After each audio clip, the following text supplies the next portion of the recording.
മലയാള സിനിമയിൽ അനവധി താരങ്ങൾ ഗസ്റ്റ് റോളിൽ വന്ന് തകർത്ത് ആടിയിട്ടുണ്ട്, തകർത്ത് അഭിനയിച്ചിട്ടുണ്ട്.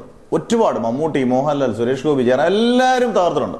ഇപ്പൊ നമുക്ക് രണ്ട് കഥാപാത്രങ്ങൾ എടുത്താൽ, ഒന്ന് നമ്മുടെ നരസിംഹം എന്ന മെഗാ ഹിറ്റ് 2000 ഇറങ്ങിയ പടമാണ്. 2000 ജനുവരി 26 ഞാൻ ആദ്യത്തെ ഷോയിൽ ആദ്യത്തെ ദിവസം കണ്ട സിനിമയാണ് നരസിംഹം.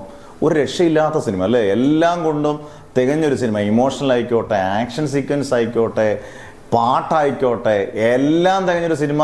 മമ്മൂട്ടിയുടെ ഗസ്റ്റ് റോള്, അതായത് നന്ദഗോപാൽ മാരാർ, വക്കീൽ എന്ന് പറഞ്ഞ് മോഹൻലാൽ കൊണ്ട് പറയുമ്പം ആ മാഗസിൻ എടുത്ത് കാണിക്കുമ്പോൾ മുതൽ കയ്യടി തുടങ്ങുന്ന, പിന്നെ ഒരു 10-20 മിനിറ്റ് ഒരു നീണ്ടൊരു ഇംഗ്ലീഷ് ഡയലോഗ് മമ്മൂട്ടി വെച്ച് കാച്ചുന്ന സീക്വൻസ്, അതെനിക്കത് മലയാള സിനിമയിൽ ഫസ്റ്റ് ആയിരിക്കും അങ്ങനെ ഒരു ഗംഭീര കയ്യടി, തകർത്തിങ്ങനെ വരുന്നൊരു കയ്യടി വരുന്നത് സംഭവം. അതുപോലെ തിയേറ്ററിൽ അന്ന് ഭയങ്കര കയ്യടിച്ച് വന്നാണ് ലാസ്റ്റിൽ നിർത്തുന്ന. ഒരു 10-20 മിനിറ്റ് വരെ ഉള്ളൊരു അത്യാവശ്യം എക്സ്റ്റെൻഡഡ് ക്യാമയോ എന്ന് തന്നെ പറയാം.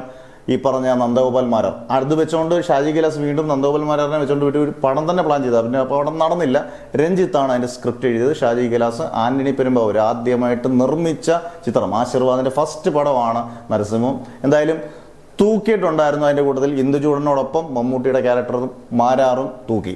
ഇനി നമ്മുടെ സിബി മലയിൽ സംവിധാനം ചെയ്ത് ജയറാമും സുരേഷ് ഗോപിയൊക്കെ നായകന്മാരായ സിനിമ, മഞ്ജു വാര്യർ തകർത്ത ഒരു ക്യാരക്ടർ സമ്മറിൻ ബദലെ. അതിനകത്ത് നിരഞ്ജൻ, ഇത് രണ്ടും തമ്മിൽ എൻ്റർലി ഡിഫറൻ്റ് ആണ്. മാരാർ പോലല്ല നിരഞ്ജൻ ഭയങ്കരമായിട്ടൊരു ക്ലൈമാക്സ് സീനിൽ വളരെ ഇമോഷണലായിട്ട് വരുന്നൊരു ക്യാരക്ടറാണ്. പക്ഷേ ആ ഒറ്റ സീൻ കൊണ്ട് സുരേഷ് ഗോപിയെയും ജയറാമിനെയും മഞ്ജു വാര്യരെയും വരെ തൂക്കിക്കളഞ്ഞു നിരഞ്ജൻ എന്ന് പറഞ്ഞ മോഹൻലാലിന്റെ കഥാപാത്രം. ഒരു രക്ഷയില്ലാത്ത രീതിയിൽ ഇമോഷണലി നമുക്ക് വീണ്ടും കാണാൻ തന്നെ ഭയങ്കര വിഷമം തോന്നുന്ന രീതിയിൽ.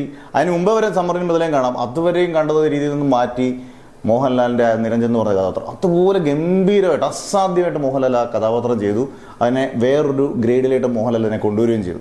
എന്തായാലും നിങ്ങൾക്ക് ഏറ്റവും കൂടുതൽ കാണാൻ തോന്നിയത് ഏതാണ്? ഏറ്റവും കൂടുതൽ ഇഷ്ടപ്പെട്ടത് ആരാണ്? നന്ദഗോപാൽ മാരാരെയാണോ അതോ നിരഞ്ജനെയാണോ? ഉറപ്പായിട്ട് കമൻസിൽ രേഖപ്പെടുത്തുക.